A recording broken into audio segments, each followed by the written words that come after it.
नमस्कार दोस्तों, आज की इस वीडियो में बात करने वाला हूँ टमाटर की खेती के बारे में, जिसमें कि एक बहुत बड़ी समस्या आती है। बहुत सारे दोस्त मुझसे बार बार सवाल पूछते हैं कि ऐसी समस्या क्यों आती है, इससे हम निजात किस तरीके से पा सकते हैं।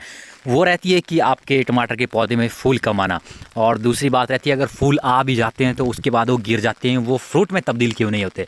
तो आज वीडियो में पूरे तरीके से आपको बताऊँगा कि आप किस तरीके से जो है अच्छी पैदावार ले सकते हो, अच्छे फ्लावरिंग आपके पौधे में आएगी और वो फ्लावर जो है आपके फूल जो हैं पूरे के पूरे जो है फ्रूट में तब्दील होंगे और आपको बहुत ही अच्छा बेनिफिट मिलेगा। जिस तरीके से आप वीडियो में पीछे देख पा रहे हो कि बहुत अच्छे तरीके से हम टमाटर तैयार करते हैं हर साल, तो उसी तरीके से आप भी भले आपने गमले में लगाए हैं, आपने खेत में लगाए हैं, छोटे स्केल में लगाए हैं, लार्ज स्केल में लगाए हैं, तो आप किस तरीके से जो उसको भरपूर तरीके से तैयार कर सकते हैं। तो सबसे पहले तो मैं आपको एक छोटा सा विवरण देता हूँ कि जो टमाटर की फसल रहती है लगभग जो है आपकी 5 से 6 महीना चलती है, और कुछ एक रीज़न्स ऐसे रहते हैं जिसमें कि 7 महीना या 8 महीना चल पड़ती है।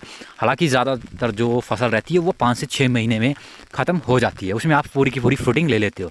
तो जिसमें कि जो पहले जो स्टार्टिंग 30 से 45 दिन रहते हैं, उसके बीच में जो है आपके फूल आना शुरू हो जाते हैं। अगर आपने अच्छे तरीके से उसकी केयर की है, ग्रोथ की है, तो वो 30 से 45 दिन में उसमें जो है फ्लावर आना स्टार्ट हो जाते हैं, और 45 से 60 दिन के बीच का जो टाइम पीरियड रहता है उसमें जो है आपकी फ्रूट आना भी शुरू हो जाते हैं, अगर आपने अच्छे तरीके से ग्रोथ की है। तो दोस्तों, आज की वीडियो आप अंत तक ज़रूर देखें और वीडियो को लाइक कर दें। तो आज की वीडियो आपको देखने के बाद आपको कोई भी और वीडियो ऐसी देखने की ज़रूरत नहीं पड़ेगी कि आप जो है अच्छी फसल जो है फ्रूट फल किस तरीके से आप लें। तो सबसे पहले आप चैनल पे नए हो तो सब्सक्राइब कर लें और अपना कोई भी प्यारा सा कमेंट लास्ट में ज़रूर दे के जाएँ। तो शुरू करते हैं दोस्तों कि आपकी जो फसल रहती है उसमें फूल और फल बनने में बहुत सारे कारक रहते हैं, तो मैं उसको फुल डिटेल में आपको इस वीडियो में बताऊंगा। दोस्तों, टमाटर की फसल में आपके पहले 120 दिन लगभग 4 महीने ऐसे रहते हैं जिसमें कि आपको जो है बहुत केयर करनी पड़ती है टमाटर की, अपने उसको बच्चे की तरह उसका जो है ख्याल रखना पड़ता है।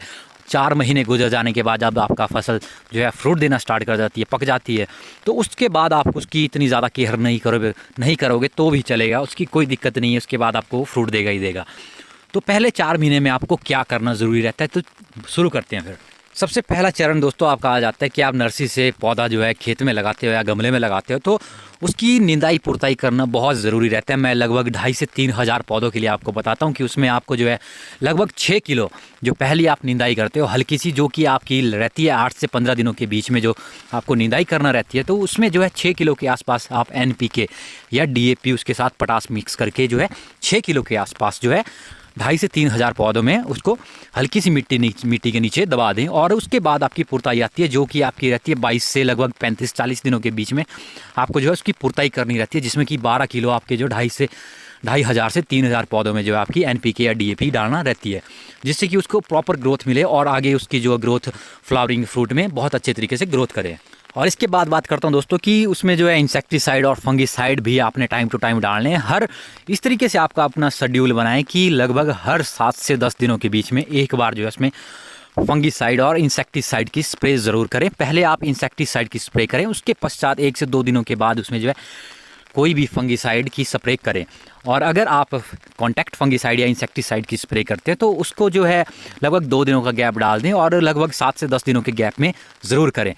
और अगर आप जो है सिस्टमिक फंगिसाइड या इंसेक्टिसाइड की स्प्रे करते हो तो उसका गैप जो है आप लगभग जो है 12 से 15 दिनों का गैप रखें। और जब आप पहले इंसेक्टिसाइड की स्प्रे करते हो उससे जो है उसके बाद जो है लगभग 4 या 5 दिनों के बाद जो है सिस्टमिक फंगिसाइड की स्प्रे करें। और जब भी आप जो है फंगिसाइड या इंसेक्टिसाइड्स की स्प्रे करते हो तो वो ये ध्यान रखें कि आप जब आपके जो ऊपरी जो अपेक्स जो चोटी रहती है जहाँ पे आपके फूल लगे होते हैं, तो उस जगह पे जो है पौधे के ऊपरी हिस्से में जो है कम से कम स्प्रे करें। और जो स्प्रे का डोज रहता है जब फ्लावरिंग की आपकी स्टेज होती है तो उस दौरान जो है बहुत कम मात्रा में डालें। लगभग जितना आपका दुकानदार आपको बताता है तो उससे लगभग जो आप उसको 75% ही डालें, 25% जो है कम डालें उसमें। और ऊपरी हिस्से में जो है स्प्रे कम से कम करें, और इंसेक्टिसाइड और फंगिसाइड की स्प्रे भी ऊपरी हिस्से में कम से कम करें, जितना कम हो सके उतना कम करें। और ये नहीं कि आप करें ही ना, उसको लगभग जितना टाइम पीरियड आपको बताया 7 से 10 दिनों में आप कॉन्टैक्ट फंगिसाइड और इंसेक्टिसाइड की स्प्रे करें। और 12 से 15 दिनों में जो है हर अंतराल में जो है आपने जो है फंगिसाइड सिस्टमिक और इंसेक्टिसाइड की स्प्रे करनी ज़रूरी रहती है। इससे जो है आपकी बहुत अच्छे तरीके से फसल चलती है। और ये दोनों कारक जो है बहुत ज़्यादा आपकी फसल में नुकसान पहुंचाते हैं। आप चाहे कितनी ही मेहनत कर ले, कितने ही टॉनिक डाल दें, कितनी ही उसकी निंदाई पुरताई खाद उसमें चाहे कितने कुछ डाल दें, तो अगर ये 2 चीज़ें आपके फसल में लग जाती है टमाटर की, तो आपकी पूरी की पूरी फसल जो है कमज़ोर पड़ जाती है और वो आपके फूल में तब्दील नहीं हो पाती ग्रोथ और जो उसके झड़ने का और कम आने का जो है खतरा बना रहता है। और इसके साथ साथ दोस्तों आप 7 से 10 दिनों में प्रत्येक 7 से 10 दिनों में जो है एक बार माइक्रो न्यूट्रिएंट्स की स्प्रे ज़रूर करें। आपको बाज़ार में बहुत सारे माइक्रो न्यूट्रिएंट्स के मिक्सचर है, टॉनिक्स ऐसे मिल जाएंगे जिनमें जो है बहुत सारे के सारे माइक्रो न्यूट्रिएंट्स आपको जो है पर्याप्त मात्रा में अवेलेबल रहते हैं। और इसके साथ साथ जो है आप NPK 19-19 20-20 उसकी जो है अलग अलग स्टेजेस पे अलग अलग जो है मात्रा में उसकी स्प्रे करते रहें हर 7 से 10 दिनों के गैप में। पहले आप प्राथमिकता आपकी ये रहती है कि आप टॉनिक स्प्रे करें, उसके पश्चात जो आपकी जो है इंसेक्टिसाइड को उसके बाद प्राथमिकता मिलनी चाहिए, उसके बाद जो है आप फंगिसाइड की स्प्रे अपनी फसल में करें। और ये गैप आप इस तरीके से बनाएं कि हर 7 दिनों में जो है ये रिपीट होना चाहिए। ये प्रोसेस 7 से 10 दिनों के गैप में प्रोसेस जो है रिपीट बाई रिपीट होना चाहिए लगभग 120 दिनों के 1 से 20 दिनों तक। उसके बाद आप जो है आगे का शेड्यूल चेंज कर सकते हो क्योंकि उसमें इतनी दिक्कत आपको नहीं आती। उसके बाद जब आपका 120 दिनों के बाद आपका टमाटर हो जाता है तो उसमें जो है आपका साइज़ बढ़ाने के लिए आप पोटाश की स्प्रे कर सकते हो उसमें, या फिर जो यूरिया आप जो है लगभग 140 दिनों के बाद उसमें यूरिया भी डाल सकते हो पानी देने के बाद जब आपके जो है ज़मीन में प्रॉपर नमी रहती है।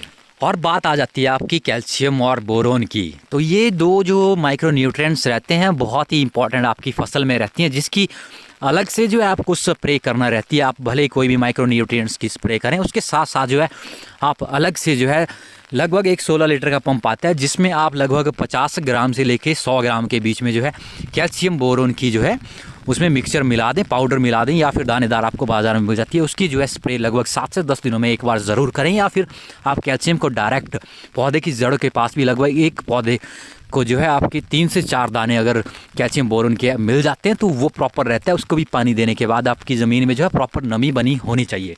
तो इस तरीके से जो आप अपनी फसल में जो भी फूल वगैरह लगते हैं उनको झड़ने से बचा सकते हो। उसके बाद दोस्तों बात आती है जिबरेलिक एसिड की। बहुत सारे मैंने वीडियो ऐसे भी देखे कि जिबरेलिक एसिड के कुछ एक बताते हैं कि उसका कोई रिजल्ट नहीं मिलता। मुझे बहुत अच्छा रिजल्ट मिलता है, पर उसकी टाइमिंग आपकी मैटर करती है। पहली जिबरेलिक एसिड की स्प्रे जो 0.1% का मिलता है, उसकी स्प्रे पहली स्प्रे आपकी तब करनी रहती है जब आपके फूल जो पौधा है उसमें फूल आना शुरू होता है। लगभग 35 से 40 या 45 दिन के गैप के बीच में जो है आपको जिबरेलिक एसिड की पहली स्प्रे करना बहुत ज़रूरी रहता है। उसके बाद आपका रिजल्ट उसको आप देखोगे लगभग 4 से 5 दिनों में उसका आपको रिजल्ट बहुत ही बेहतरीन मिलेगा। और दूसरी स्प्रे आप का जब जो है पहला तोड़ान आपका टमाटर पकना शुरू हो जाता है तो उस दौरान एक बार उसमें जिबरेलिक एसिड की स्प्रे कर दें। ज़्यादा करने की ज़रूरत नहीं है। लगभग लाइफ साइकिल में लगभग आपका जो 5 से 6 महीने का जो टमाटर की फसल रहती है उसमें लगभग जो है 2 बार आप जिबरेलिक एसिड की स्प्रे कर दें तो आपको बहुत ही अच्छा बेहतरीन रिजल्ट मिलेगी। और उसके बाद आता है फॉलिक एसिड, जिसकी स्प्रे आपको जो है जब आपके फूल पड़े होते हैं लगभग 30 से 40 45 या 60 दिनों से पहले आप एक बार जो है इसमें फॉलिक एसिड की स्प्रे कर दें। और साथ में आता है आपका जिंक ऑक्साइड, जिससे जी जो कि बहुत ही ज़्यादा फसलों में इंपॉर्टेंट रहता है, जिससे कि जो आपकी फूल पड़ता है वो झड़ जाता है, गिर जाता है। तो उस दौरान ये होता है कि जो डंडी रहती है जहाँ से आपका फूल जुड़ा होता है आपके पौधे के साथ, वो कमज़ोर पड़ जाती है, या फिर आपके पौधे में खरोंचे लगती है, या फिर आपका कुछ टूट भज हो जाती है, या फिर हवा से चलती है, आप धागा बांधते हो, कुछ भी होता है। तो उस दौरान ये होता है कि आपकी उसमें खरोंचे आती है या फिर रगड़ लग जाती है या टूटता है। तो उस दौरान बहुत जो हेल्पफुल रहता है आपका जिंक ऑक्साइड रहता है, उसकी आप 15 से 20 दिनों में एक बार उसकी स्प्रे ज़रूर कर लें तो आपको बहुत ही बेहतरीन रिजल्ट मिलेंगे आगे को। दोस्तों ये तो हो गया आपका जिंक, फॉलिक एसिड वगैरह। इसके बाद बात करता हूँ कि नमी की। आपकी फसल में, टमाटर की फसल में, गमले में लगाया हो, खेतों में लगाया हो, तो उसमें नमी कितनी होनी चाहिए। आप इस तरीके से पानी लगाएं कि नमी इतनी ज़्यादा भी ना हो आपकी फसल में कि आपकी ज़मीन हमेशा ही गीली रहे, और इतना भी सूखा ना पड़ जाए कि आपकी फसल जो है, आपके पौधा जो है मुरझा जाए उसकी पत्तियाँ। लगभग अगर गर्मियों का सीज़न है तो उस दौरान ये रखें कि हर 4 से 5 दिनों में एक बार अपनी फसल को भरपूर पानी दें। इतना भी ज़्यादा नहीं दें कि आपकी फसल में पानी खड़ा का खड़ा रहे, लगभग 2 से 4 घंटे इतना पानी दे दें। अगर आप कूलों के जरिए पानी देते हैं, नालियों के ज़रिए पानी देते हैं, तो उसमें इतना रहे कि लगभग 1 से 1.5 घंटा आपकी कूलों में पानी रहे, उसके बाद जल की वहाँ से निकासी कर दें। अगर आप गमले में लगाते हो तो उसमें हल्का सा पानी दें, लगभग जो है 5 से 6 दिनों में, क्योंकि गमला ऐसा रहता है कि आप उसकी केयर बहुत अच्छे तरीके से कर सकते हो, तो उसको 5 से 6 दिनों में एक बार पानी ज़रूर दें। और जब आपकी फ्लावरिंग स्टेज आती है लगभग 30 से लेकर 60 दिनों के बीच या 70 दिनों के बीच में आती है, तो उस दौरान ये है कि पानी की मात्रा जो है थोड़ी कम रखें, और स्प्रिंकलर्स वगैरह अपने अगर खेतों में लगाएं तो उससे पानी का छिड़काव बिल्कुल भी ना करें, क्योंकि आपको पता है जैसे ही आप स्प्रिंकलर्स का छिड़काव करते हो, पानी आपकी पत्तियों में गिरता है या फूलों में गिरता है, तो उस दौरान बहुत ज़्यादा जो है आपका फूल झड़ने का जो खतरा है वो बहुत ज़्यादा बन जाता है। क्योंकि बारिश में भी ऐसा होता है कि जब आप बरसात में लगाते हो या अनचाही बारिश हो जाती है तो उस दौरान जो है फूल बहुत ज़्यादा झड़ते हैं, क्योंकि पानी पौधा जो है बहुत भारी मात्रा में पी लेता है। तो उससे ये दिक्कत आती है कि वो एकदम से अंदर उसका सिस्टम पूरा का पूरा जो है वो भींगल जाता है, पूरा का पूरा भींगल जाता है, मतलब कि उथल पुथल हो जाता है उसके सिस्टम में। तो उससे भी बहुत ज़्यादा जो है फूल में गिरावट आती है, आपका फूल गिरना झड़ना शुरू हो जाता है। तो इस दौरान ऐसा करें कि कम से कम पानी का थोड़ा जो है ख्याल रखें। और अगर आपकी फ्लावरिंग स्टेज है, गर्मियों के दिन है, तो उस दौरान ये करें कि दिन के वक्त जितना हो सके उतना अवॉइड करें, क्योंकि दिन में जो है बहुत ज़्यादा फोटोसिंथेसिस होती है। आप पानी दोगे तो एकदम जो है पौधे आपका जो है पानी जो है एकदम से एब्जॉर्ब करते हो, और ऊपर से एक तो धूप लगी होती है, उसके बाद जो है आपके पौधे से पत्तियां एकदम से जो स्टोमेटा रहता है वो खुला का खुला रहता है, एकदम से उसका पानी वेपोराइजेशन होती है।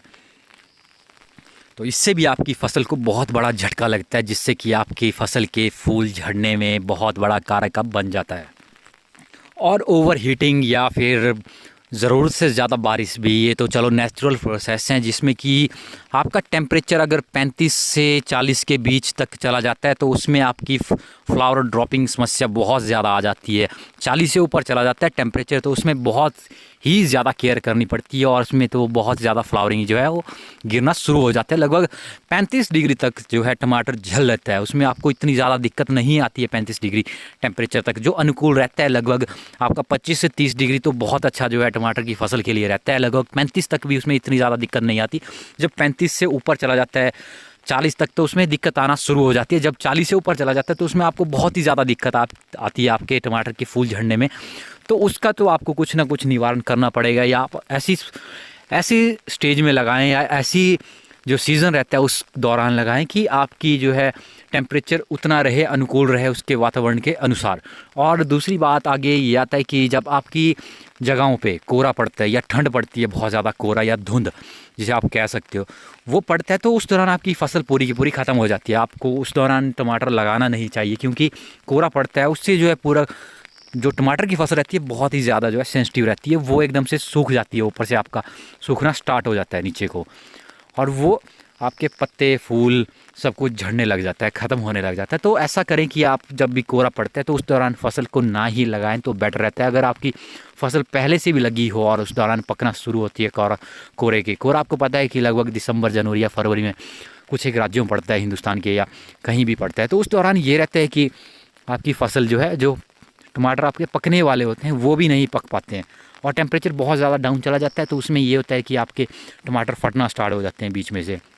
उसका बोरोन भी एक कारण बताया जाता है, पर टेम्परेचर बहुत ज़्यादा डाउन चला जाता है या बहुत ज़्यादा हाई चला जाता है, उस दौरान भी जो है बहुत सारी समस्याएं आती है। माइक्रो न्यूट्रिएंट्स आपके ऐसे रहते हैं जिनकी पूरी खुराक अगर पौधे को टाइम टू टाइम मिलती रहे तो आपके जो है फ्लावरिंग ड्रॉप्स जो समस्या आती है फूल गिरने की, वो बिल्कुल भी नहीं आएगी दोस्तों। और दोस्तों जब भी आपकी फसल जो है लगभग जो है 20 दिनों से ऊपर हो जाती है और 60 दिनों के बीच में रहती है, तो उस दौरान ये करें कि आपके जो भी पत्ते नीचे रहते हैं, लगभग 2 या 1.5 फीट तक के आपके जो भी पत्ते रहते हैं उनको काट लें। उनको ज़मीन के साथ लगने से पहले ही काट लें, क्योंकि उनमें जो है ब्लाइट लगने का, फंगस लगने के चांसेस बहुत ज़्यादा रहते हैं, क्योंकि आप मिट्टी चढ़ाते हो, उसके ऊपर बारिश होती है, पानी देते हो, तो उस दौरान ये होता है कि उसके ऊपर मिट्टी के कुछ कण गिर जाते हैं, तो उसमें जो है फंगस लगने का बहुत ज़्यादा खतरा रहता है। ये बहुत बड़ा कारक रहता है किट और दूसरा की ब्लाइट, झुलसा रोग, जो बहुत ज़्यादा बड़े कारक बनते हैं आपकी फसल को नुकसान करने के, जिनके एक बार पसर जाते हैं आपकी फसल में तो वो नहीं निकलते और आपकी फसल को नुकसान पहुंचा के ही जाते हैं। और दूसरा रहता है कि मक्खियाँ जो आती हैं आपकी, जो जहाँ पे आपका फूल होता है वहाँ पे डंक मार जाती हैं, तो भी आपका जो है फूल गिर जाता है। तो उसको लिए आप जो है टाइम टू टाइम जो है इंसेक्टिसाइड की स्प्रे करें, अपनी फसलों में बार बार जाके देखें। आपके 3 महीने फसल के ऐसे रहते हैं, लगभग अप्रैल मई जून, इस दौरान जो है गेहूं की कटाई भारी मात्रा में होती है, बसीन की कटाई होती है, तो वहाँ से बहुत ज़्यादा तादाद में जो है कीट, सुंडी, बहुत सारे लपेटक ऐसे जो आते हैं वो एकदम से टमाटर की फसल में घुस जाते हैं। उस टाइम जो है बहुत ज़्यादा गर्मी रहती है, आपके जो है बहुत ज़्यादा कीट लगते हैं, हर रोज़ कीट आते हैं। तो उसके लिए आपको जो है सिस्टेमिक फंगीसाइड की सिस्टमिक इंसेक्टिसाइड की स्प्रे उसमें बहुत ज़रूरी रह जाती है, जिसका असर जो है लंबे वक्त तक रहता है। अगर आप कॉन्टैक्ट इंसेक्टिसाइड की स्प्रे करते हो तो वो आपको जो है लगभग हर तीसरे दिन उस वक्त करनी ज़रूरी रह जाती है। आप खेत के चारों तरफ जो है कोई भी ऐसा पाउडर छिड़क लें जो आपको इंसेक्ट से उनको आपकी जो खेत रहता है, आपका बनना रहता है खेत का, उससे दूर ही रखें, उसके अंदर ना आने दें। तो इस तरीके से आप अपनी फसल को जो है इंसेक्ट से बचा सकते हो। तो इस तरह से दोस्तों आपको लगभग पहले दिन से ही और 120 से 130 दिनों तक जो है टमाटर की फसल को जो है बच्चे की तरह पाल के उसको केयर करनी पड़ती है। हर रोज़ या तीसरे दिन जो है आप अपने खेत में जाएं, अपनी फसल को देखें कि किस तरीके से वो ग्रो कर रही है, उसमें किस चीज़ की कमी है, बार बार उसको जो है चेक करें। अगर आप लगभग एक हफ़्ता, मैं कहता हूँ 5 दिन भी अगर आप अपने खेत में नहीं जाते हो, अगर कोई वहाँ पे बीमारी घुस जाती है तो वो आपकी आधी से ज़्यादा लगभग 20 से 25% जो आपकी फसल रहती है उसको ख़त्म कर जाती है। क्योंकि फंगस आपकी ऐसी चीज़ है जो आज घुसेगी आपकी फसल में, उसके सिम्टम्स आपको लगभग 4 से 5 दिनों के बाद शो होंगे तो आप उसे तुरंत नहीं देखोगे कि आपकी फसल में जो है फंगस लग चुका है। आप उसको लगभग 2 से 3 दिनों के बाद आप उसको देखोगे, तो उसके 1 से 2 दिनों के बाद आप उसका जो है ट्रीटमेंट करोगे। तब तक आपकी फसल में जो है फंगस बहुत ज़्यादा घुस जाता है, तो वो आपकी फसल को नुकसान पहुंचा देता है उस वक्त। तो इस चीज़ से बचाव के लिए आज आप टाइम टू टाइम जो है स्प्रे करें, उसके ऊपर प्रॉपर ध्यान रखें। एक चार्ट बना लें अपना पहले ही कि हमें क्या करना है, किस वक्त कौन से स्प्रे करनी है। और अगर बारिश हो जाती है कोई भी स्प्रे करने के बाद, तो अपना जो शेड्यूल रहता है उसको उसी वक्त चेंज कर लें। अगर मान लीजिए आपने जो है 4 दिन पहले कोई टॉनिक की स्प्रे की और 2 दिन पहले आपने जो है इसके ऊपर इंसेक्टिसाइड की स्प्रे की, और मान लीजिए आज आपने उसके ऊपर जो है फंगीसाइड की स्प्रे की और कल आपकी बारिश हो जाती है, तो उसके बाद एक तुरंत से उसका जो है शेड्यूल चेंज कर दें।